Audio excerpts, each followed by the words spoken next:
Atenção! Vai começar agora uma teleaula de ensaios de materiais do curso profissionalizante. Este módulo tem um total de 25 aulas. Hoje, você vai assistir a teleaula número 10. Bons estudos!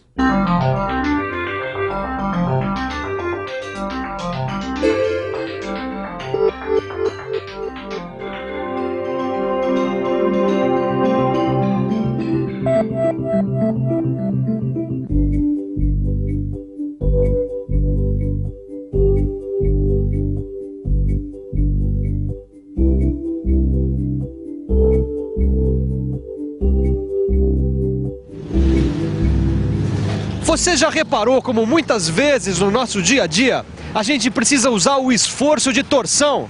Bom, o esforço de torção é um esforço mecânico aplicado no sentido de rotação, do jeito que o nosso amigo está fazendo aqui, ó.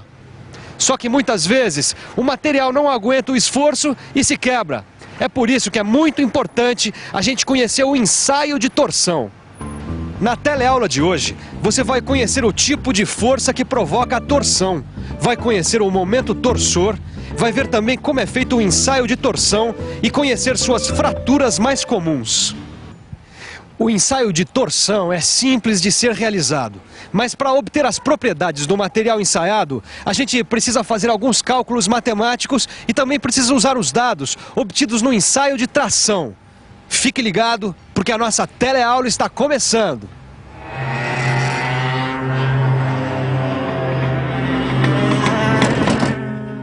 E aí, Edgar? Sumiu o barulho da coroa? Não, Neuza.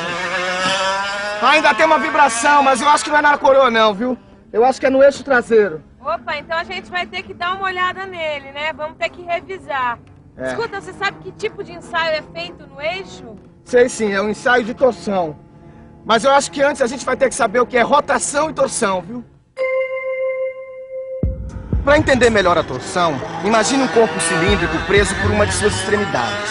Se ele passa a sofrer uma ação de uma força no sentido de rotação aplicado na extremidade solta do corpo, ele vai girar no sentido da força.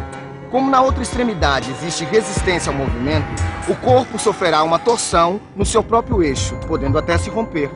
Poxa, Edgar, se no nosso kart o eixo tem que ser resistente, imagina então o eixo de um veículo pesado, sei lá, um caminhão, por exemplo. No eixo de transmissão de um caminhão é muito importante o esforço de torção. Veja que uma ponta do eixo está ligada à roda através do diferencial traseiro. A outra ponta está ligada ao motor por intermédio da caixa de câmbio. O motor transmite uma força de rotação de uma extremidade à outra. As rodas oferecem resistência ao movimento, mas a força do motor é maior que a força de resistência da roda. Por isso, o eixo tende a girar e a movimentar a roda. Olha aqui, Caio. Esse esforço de torção provoca uma deformação no eixo, entendeu? Ah, já entendi. Já vi que a gente vai ter que ficar por dentro do que acontece no momento da deformação.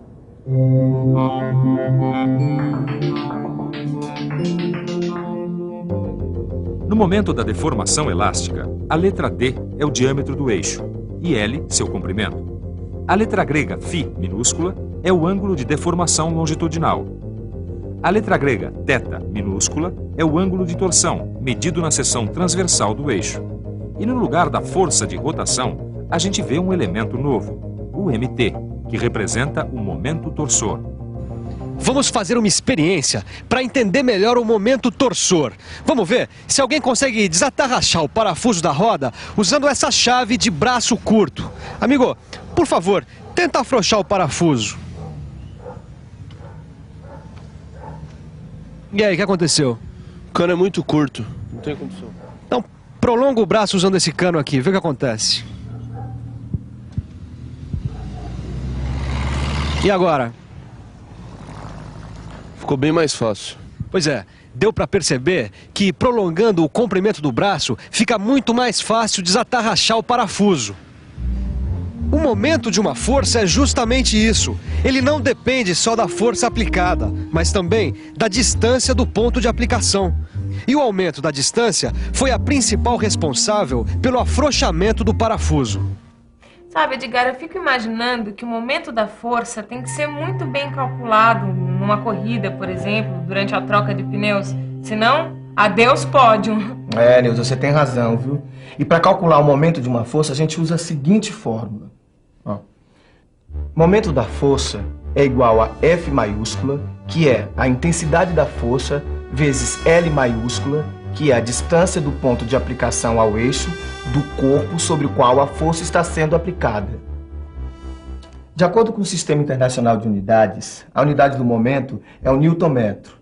E quando se trata de esforço de torção, momento de torção ou momento torsor, é também chamado de torque. Ah, torque. Foi exatamente isso que faltou no nosso motor na largada da última corrida, né, Ed? É mesmo, viu? Bom, agora a gente precisa ver as propriedades avaliadas no ensaio de torção.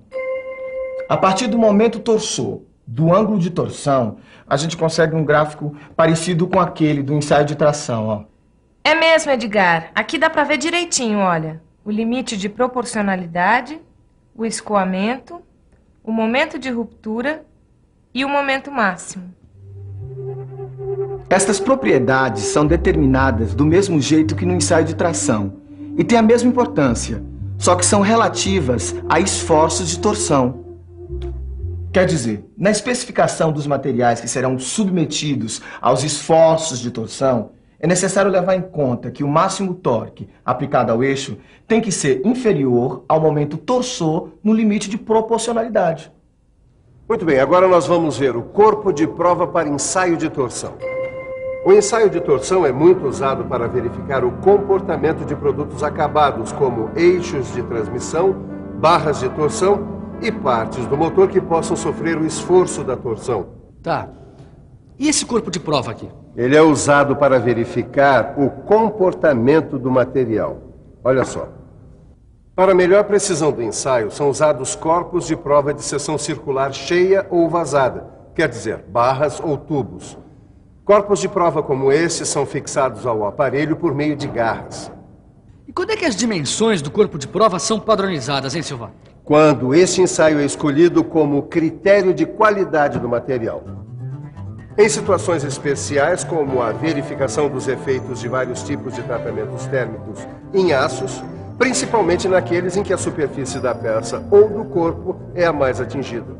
Bom, acho que a gente já viu como é que deve ser um corpo de prova para esse ensaio, né? Não, senhor. Ainda falta conhecer algumas características desses corpos de prova. Pense um pouco. Vamos pensar um pouco. Deixa eu ver. O comprimento e o diâmetro do corpo de prova devem permitir as medições de momentos e ângulos de torção com precisão. Também é muito importante uma centragem precisa do corpo de prova na máquina de ensaio, porque a força deve ser aplicada no centro do corpo. O esforço de torção está muito presente no nosso dia a dia. Aqui nessa lanchonete, por exemplo, ele pode ser observado quando o pessoal faz um suco de laranja, ou um milkshake de chocolate, ou até quando faz a limpeza no material de cozinha. É claro que na metalmecânica, o esforço de torção é um pouco mais complexo do que aqui na lanchonete. Por isso mesmo, é necessário fazer um ensaio de torção. E para fazer um ensaio, é necessário um equipamento específico, a máquina de torção.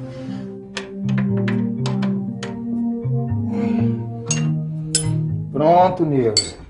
Garanto que esse eixo tem mais resistência ao esforço de torção do que o outro, viu? Ainda bem, né, Edgar? Mas sabe que a gente falou tanto do ensaio de torção que eu queria saber como ele é feito? Mas isso é muito fácil, Neuza. É só você ficar de olho no ensaio de torção.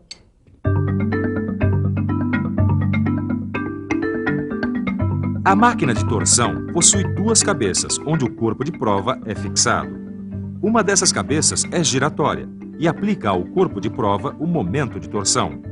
A outra cabeça está ligada a um pêndulo que indica, através de uma escala, o valor do momento aplicado ao corpo de prova. Muito bem, tá vendo? Ah, tá aí, Silva. Gostei desse ensaio. Então agora, Caio, eu vou te apresentar algumas fraturas típicas do ensaio de torção. Ué, eu achei que o corpo de prova quebrasse sempre do mesmo jeito. Não. O aspecto da fratura depende do material do corpo de prova. Se o material for dúctil, a fratura deverá ser de um tipo. E se o material for frágil, então a fratura será de outro tipo. Tá. Os corpos de provas de materiais dúcteis apresentam uma fratura segundo um plano perpendicular ao seu eixo longitudinal.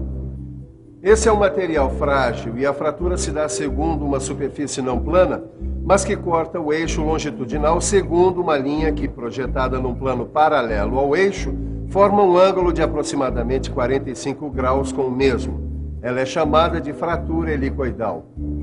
Muito bem, Caio, vamos ver se você realmente prestou atenção.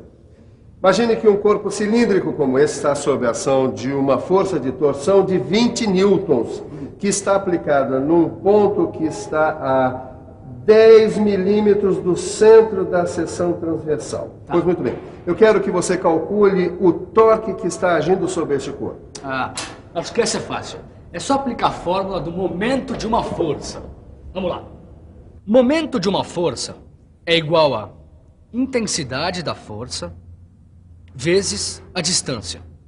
Substituindo, temos 20 newtons vezes 10 milímetros, o que dá 200 newtons milímetros. Essa foi moleza.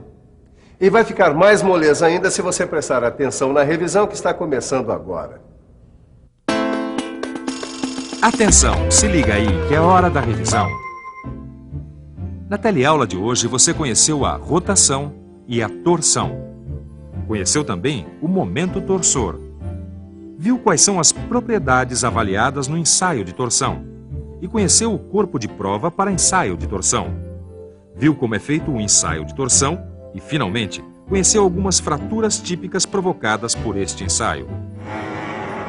O Edgar tá treinando largadas para não pisar na bola como na última corrida. Aliás, treinar é a melhor maneira que a gente tem para aprender. Aproveite, dê uma olhada no seu livro, resolva os exercícios. É o melhor treinamento para o seu conhecimento. Tchau!